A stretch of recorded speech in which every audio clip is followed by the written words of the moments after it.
اعوذ باللہ من الشیطان الرجیم، بسم اللہ الرحمن الرحیم۔ تمام سامعین ناظرین کو تقی قیامت کی طرف سے السلام علیکم، تحفہ یا علی مدد۔ سامعین، آج کا ہمارا عنوان ہے لیلۃ القدر کیا ہے؟ تو قرآن مجید میں اللہ نے سورہ قدر کو نازل کیا، جس کی 5 آیات ہیں، ایک رکوع ہے جس میں ارشاد رب العزت بسم اللہ الرحمن الرحیم انا انزلناہ فی لیلۃ القدر وما ادراک ما لیلۃ القدر لیلۃ القدر خیر من الف شہر تنزل الملائکۃ والروح فیہا بإذن ربہم من کل امر سلام حتی مطلع الفجر۔ سامعین، ارشاد رب العزت ہے کہ ہم نے اس قرآن کو شب قدر میں نازل کیا۔ تمہیں کسی نے بتایا کہ شب قدر کیا ہے؟ شب قدر 1000 مہینوں کی راتوں سے افضل ہے، اور اس میں فرشتے اور روح فرشتہ امر لے کے اللہ کے اذن سے اترتے ہیں، ہر معاملہ لے کر، اور یہ رات سلامتی ہے یہاں تک کہ طلوع فجر ہو جائے۔ تو حضرت رسول اکرم سے سوال کیا مولا علی مرتضیٰ نے اصحاب کی موجودگی میں کہ یا رسول اللہ، یہ شب قدر کیا ہے؟ تو سرور کائنات نے فرمایا یا علی سنو، اللہ نے وہ سب کچھ مقرر کر دیا ہے جو قیامت تک ہونے والا ہے، اور اللہ نے یہ بھی اس رات میں مقرر فرما دیا ہے ان تمام امور کے علاوہ یہ باتیں بھی اس میں مقرر کر دی ہیں جس میں آپ اور آپ کی اولاد کی ولایت کا تذکرہ بھی ہے، جو قیامت تک آپ کی اولاد کی ولایت قائم رہنی ہے۔ سورہ قدر کافی میں امام محمد باقر علیہ السلام سے منقول ہے کہ خدا تعالی نے خلقت دنیا کے وقت سب سے پہلے شب قدر کو پیدا کیا، اور رسول خدا نے فرمایا کہ اللہ تعالی نے اس رات میں مقرر کر دیا ہے سب کچھ۔ یہ سورہ مکی سورہ ہے۔ سامعین، امام نے فرمایا اس رات میں اول نبی اور اول وصی کو رحمان نے پیدا فرمایا، اور یہ بات طے فرما دی کہ یہ رات ہر برس میں ایک دفعہ ضرور آئے، اور اس میں ان امور کی تفصیل اور تفسیر اترے جو آئندہ سال تک ہونے والے ہیں۔ بس جو شخص ان امور کا منکر ہے اور شب قدر کا منکر ہے، اور کون کون سے امور اترتے ہیں، تو معصوم نے فرمایا جو منکر ہیں تو وہ خدا تعالی کے علم کو رد کرنے والا ہے۔ اس لیے جتنے انبیاء، رسول، اوصیاء، ان پر وہی چیز حجت ہوتی ہے جو اس رات میں ان کو اس حجت کی طرف سے پہنچتی ہے جو جبرائیل لے کے آتے ہیں۔ یعنی سامعین، حجت خدا کے لیے وہی بات حجت ہے جو ان کو پیغام اللہ کی طرف سے جبرائیل کے ذریعے ملتا ہے، وہ سر انجام دیتے ہیں، چونکہ رحمان کی طرف سے ان پہ وہ بات حجت ہے۔ اور سامعین، معصوم نے فرمایا جس دن سے زمین پیدا کی گئی ہے اور آخر فنائے دنیا تک یہ بھی ضرور ہے من جانب اللہ کہ کچھ لوگ ایسے رہیں جن کے پاس اس رات میں تفصیل امور نازل ہوتے رہیں اور وہ حجت خدا ہوں جن پہ نازل ہوتے رہیں۔ امام محمد باقر علیہ السلام قسم اٹھا رہے ہیں، اگر ہم اٹھائیں قسم تو اس کی کیا اہمیت ہے، کوئی اور اٹھائے تو اس کی کیا اہمیت ہے، اور جب معصوم قسم اٹھائے تو اس کی اہمیت کچھ اور ہے۔ اس اہمیت کو واضح کرنے کے لیے امام پنجم نے قسم اٹھائی، اور کس طریقے امام نے قسم اٹھائی؟ خدا کی قسم، جب تک آدم علیہ السلام زندہ رہے ہر شب قدر میں روح فرشتہ اور فرشتے ان کے پاس، معصوم نے فرمایا، امر خدا لاتے رہے، اور فرمایا واللہ حضرت آدم نے اس وقت تک انتقال نہیں کیا جب تک کہ اپنا وصی مقرر نہیں کیا۔ اور ہر نبی جو آدم علیہ السلام کے بعد ہوا اس کو بھی اس شب قدر میں برابر امر پہنچتا رہا، اور وہ اپنے بعد اپنا وصی مقرر کرتا رہا۔ اور معصوم فرما رہے ہیں خدا کی قسم، آدم علیہ السلام سے لے کر محمد مصطفیٰ صلی اللہ علیہ وآلہ وسلم تک ہر نبی کو جو احکام اس رات میں ملے ہیں ان میں یہ حکم بھی ملتا تھا کہ اپنا وصی آئندہ فلاں شخص کو بنانا اور اپنا وصی فلاں شخص کو کر دینا۔ امام محمد باقر علیہ السلام سے ایک شخص نے پوچھا، مولا اگر آپ خفا نہ ہوں تو ایک بات آپ سے پوچھ سکتا ہوں؟ فرمایا میں خفا نہیں ہوتا، پوچھو، بیان کرو۔ مولا شب قدر میں روح، ملائکہ اور فرشتے امر لے کے اترتے ہیں، انبیاء اور رسول اور اوصیاء کے پاس آتے ہیں ہر امر لے کر، تو کیا جناب پیغمبر اکرم کیا وہ علم نہیں رکھتے تھے؟ حالانکہ پیغمبر اکرم کو تو سب معلوم تھا۔ مولا جب رسول خدا نے شہادت فرمائی تو کوئی علم بھی ایسا نہیں تھا جس کا امیر المومنین علی ابن ابی طالب کو امین نہ بنایا ہو اور بنا کر نہ گئے ہوں۔ مولا نے فرمایا اے شخص، تجھے مجھ سے کیا غرض ہے اور تجھے یہاں کون لایا ہے؟ تو اس نے کہا یہاں تو مجھے قضاء و قدر الہی نے پہنچایا ہے اور میں یہاں طالب دین کے لیے آیا ہوں، یعنی دین حاصل کرنے کے لیے آیا ہوں۔ تو فرمایا اچھا سن، اب جو میں کہوں اس کو سمجھ لے۔ فرمایا جب پیغمبر خدا شب معراج عرش پر گئے تو ان کے لوٹنے سے پہلے خدا تعالیٰ نے ان کو گزشتہ واقعات اور آئندہ واقعات کا علم عطا کر دیا تھا۔ مولا نے فرمایا مگر اس علم کا بہت سا حصہ اجمالی تھا جس کی تفصیل و تفسیر شب قدر میں آیا کرتی تھی، اور فرمایا یہی حالت جناب علی کی بھی تھی کہ مولا کے علم کا بہت سا حصہ اجمالی تھا۔ اور سن، معاملات کی جو تفسیر تھی وہ شب قدر میں ان کو بھی اسی طرح پہنچتی تھی جس طرح رسول خدا کو پہنچتی تھی۔ سائل نے کہا کیا اجمال کی تفسیر ساتھ ہی ساتھ نہیں تھی؟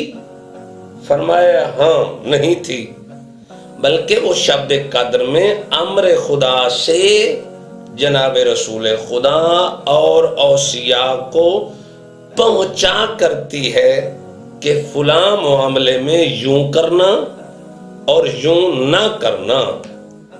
اس معاملے کو وہ حضرات جانتے ہوتے تھے، لیکن یہ حکم اسی شب اسی رات کو دیا جاتا تھا کہ اس عمل کو کیسے کریں اور کیا کیا کرنا ہے۔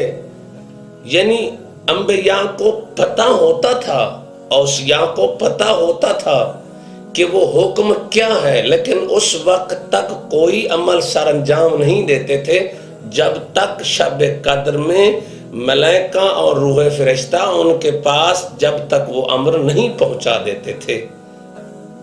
راوی نے کہا مولا تھوڑا اور واضح کر دیں۔ فرمایا رسول خدا اس وقت تک نہیں گئے دنیا سے جب تک کہ تمام علوم اور اس کی تفسیر مولا علی کے پاس محفوظ نہیں ہو گئی۔ سائل نے پوچھا تو پھر وہ شب قدر میں جو نازل ہوتا تھا تو وہ کس چیز کا علم ہوتا تھا؟ فرمایا وہ حکم ہوتا ہے، اور جو چیز وہ جانتے ہوتے تھے اس میں حکم داخل نہیں ہوتا تھا۔ سائل نے عرض کی مولا شب قدر میں جو اللہ کے حکم سے ملائکہ امر لے کے آتے تھے انبیاء کے پاس، اوصیاء کے پاس اور رسولوں کے پاس، تو وہ کیا ہمیں بھی معلوم ہو سکتے ہیں کہ وہ کیا امر لے کے آتے تھے؟ ہم بھی جان سکتے ہیں؟ تو معصوم نے فرمایا ایسا نہیں ہو سکتا۔ جب ان کو اللہ نے اس حکم کو مخفی رکھنے کا حکم دیا ہے، وہ اللہ اور انبیاء، فرشتے اور رسولوں کے مابین رہتا ہے، اس کا غیر معصوم کے جاننے سے کوئی تعلق نہیں۔ مولا کیا ایسا ہو سکتا ہے کہ ایک وسیع جو کچھ جانتا ہو تو کیا دوسرا وسیع اس کو نہ جانتا ہو؟ فرمایا نہیں، اس وقت تک کوئی نبی نہیں گیا جب تک کہ اس کا علم اس کے وسیع کے سینے میں نہ آ گیا ہو۔ فرشتے اور روح فرشتہ شب قدر کو وہ حکم لے کر آتا ہے، اور اسی حکم کے ذریعے سے وہ بندوں کے مابین احکام جاری کرتے ہیں۔ جو اللہ کی طرف سے یعنی حکم ملتا ہے تو وہ حجت انسانوں کے مابین وہ حکم کا اجرا کرتے ہیں۔ تو سائل نے کہا اچھا سرکار مان گئے، اچھا یہ بتائیں کہ کم از کم شب قدر سے پہلے، چونکہ شب قدر کو تو اللہ کی طرف سے حکم نازل ہوتا ہے، امر نازل ہوتا ہے شب قدر میں، تو انبیاء، رسول اور اوصیاء کے پاس وہ حکم ان کو کیا پتہ نہیں ہوتا تھا شب قدر سے پہلے؟ آیا انہیں شب قدر کو معلوم ہوتا تھا کہ یہ حکم ہے؟ تو کیا معصوم نے جواب دیا؟ فرمایا معصوم کو، حجت کو، انبیاء کو، اوصیاء کو وہ علم ہوتا تھا شب قدر سے پہلے، لیکن متفرق طور پر انبیاء، اوصیاء، رسول اس حکم کا اجرا نہیں کرتے تھے جب تک کہ شب قدر میں اس کا حکم نہیں آ جاتا تھا کہ آئندہ سن میں وہ اس طرح سے عمل کریں۔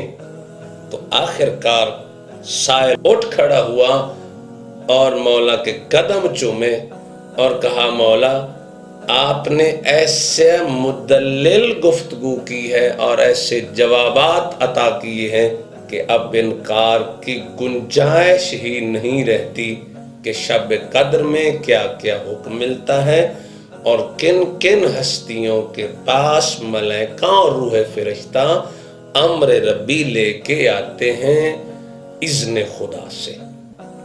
تو امام محمد باقر علیہ السلام نے فرمایا کہ جو اس رات اور ان امور کا منکر ہے وہ ہمارا شیعہ نہیں ہے، اور معصوم نے فرمایا یہ رات اللہ نے ہمارے لیے خاص کر دی ہے، انبیاء اور رسولوں کے لیے خاص ہے، اور سامعین، اس رات میں ملائکہ، روح اور فرشتے امر لے کے انبیاء، اوصیاء اور رسولوں کے پاس پہنچتے ہیں، اسی ہی طرح شیاطین حاکم ضلالت کے ساتھ پہنچتے ہیں، اور جو سال تک کبھی ہی افعال سر انجام دینے ہیں تو وہ حاکم دیتے ہیں، اور وہ شیاطین ان کو حکم دیتے ہیں کہ آئندہ سال تک کیا کیا کرنا ہے۔ اور فرشتے اور ملائکہ جو امر لے کے انبیاء، رسولوں اور اوصیاء کے پاس آتے ہیں، جو سال تک جتنے نیک کام سر انجام دینے ہیں، تو وہ حجت خدا کے ذریعے ہی بندوں کے درمیان وہ حجت اللہ کے پیغام کے مطابق فیصلہ کرتے ہیں۔ اس رات میں تمام امور رحمان کی طرف سے یہ حجت خدا کو عطا ہوتی ہیں۔ معصوم سے پوچھا گیا، مولا شب قدر کس رات میں ہے؟ معصوم نے فرمایا، سنو، اس رات میں جتنا نیک عمل کیا جائے 1000 مہینے سے بہتر ہے جس میں شب قدر نہ ہو۔ فرمایا اس رات میں 100 رکعت نماز پڑھنے کا حکم دیا گیا ہے۔ فرمایا اس رات کو جاگتے رہنا چاہیے، چونکہ ماہ سیام میں یہ آسمان کے دروازے کھلے رہتے ہیں، شیاطین قید کر لیے جاتے ہیں۔ معصوم نے فرمایا اسی رات میں جس نے حج کرنا ہو لکھا جاتا ہے، اسی رات جس نے زائر امام حسین بننا ہو لکھا جاتا ہے، جتنا انسان نے سال بھر رزق لینا ہے لکھا جاتا ہے، جتنی امواتیں ہونی ہیں اسی رات لکھا جاتا ہے، جو کچھ انسان نے نیک عمل کرنے ہیں وہ اسی رات میں لکھے جاتے ہیں۔ تو معصوم سے پوچھا، مولا وہ کون سی رات ہے؟ فرمایا 19ویں، 21ویں اور 23ویں شب کی رات ان میں سے ایک رات ہے جو شب قدر کہلاتی ہے۔ اور معصوم نے فرمایا کہ اگر شب قدر کو آسمانوں پہ اٹھا لیا جائے تو فرمایا پھر لازمی ہے جب شب قدر کو آسمانوں پہ اٹھا لیا جائے گا تو اسی طرح جس طرح شب کو آسمانوں پہ اٹھا لیا جائے گا تو قرآن کو بھی لازماً آسمانوں پہ اٹھا لیا جائے گا۔ جب تک قرآن مجید باقی ہے اس وقت تک لیلۃ القدر باقی۔ تو سامعین، اللہ اللہ العظمت للہ، اس مہینے کی اللہ نے کیا عزت رکھی ہے، اس مہینے کو اللہ نے کیا شرف عطا فرمایا ہے۔ ماہ سیام یہ وہ مہینہ ہے جس کو اللہ تعالیٰ نے اپنا مہینہ قرار دیا ہے، اور ختمی مرتبت نے فرمایا ہے برکتیں، رحمتیں، مغفرت کا مہینہ قرار دیا ہے۔ اور اس ماہ کی 6 تاریخ کو حضرت داؤد علیہ السلام پہ اللہ نے زبور کو نازل کیا، اور 14 ماہ سیام کو اللہ نے جناب موسیٰ علیہ السلام پر توریت کو نازل کیا، اور سامعین 18 ماہ سیام کو اللہ نے انجیل کو حضرت موسیٰ علیہ السلام پر نازل کیا، اور اس کی 23 رمضان کی شب کو اللہ نے ختمی مرتبت پر قرآن مجید نازل کیا۔ تو سامعین، آخر میں ان الفاظ کے ساتھ اجازت چاہتا ہوں کہ اذن خدا کے ذریعے ہر شب قدر میں ملائکہ اور روح فرشتہ نازل ہوتے ہیں، اور یہ جو سلسلہ حضرت آدم علیہ السلام سے شروع ہو کر ختمی مرتبت حضرت محمد صلی اللہ علیہ وآلہ وسلم تک پہنچا، اور اس کے بعد یہ سلسلہ حضرت علی علیہ السلام سے شروع ہو کر آخر الزمان حجت خدا امام مہدی علیہ السلام تک جاری و ساری ہے، اور جب تک کائنات باقی ہے ہر سال شب قدر آتی رہے گی، اور ملائکہ اور روح فرشتہ امر خدا لے کر امام مہدی علیہ السلام کے پاس آتے رہیں گے، اور امام مہدی علیہ السلام اسی امر کے ذریعے سے کائنات میں امر خدا تعالی کا اجرا کرتے رہیں گے۔ اور سامعین، اس بات کی بین دلیل ہے کہ اگر اس وقت تک دین اسلام باقی ہے تو ان احکام اور امر خدا کی بدولت جن کا اجرا حجت خدا امام مہدی علیہ السلام کر رہے ہیں اور کرتے رہیں گے۔ والسلام۔ اب تک کے لیے اجازت چاہتا ہوں، نئی آنے والی ویڈیوز تک خدا تعالی آپ کا حامی و ناصر ہو۔ خدا حافظ۔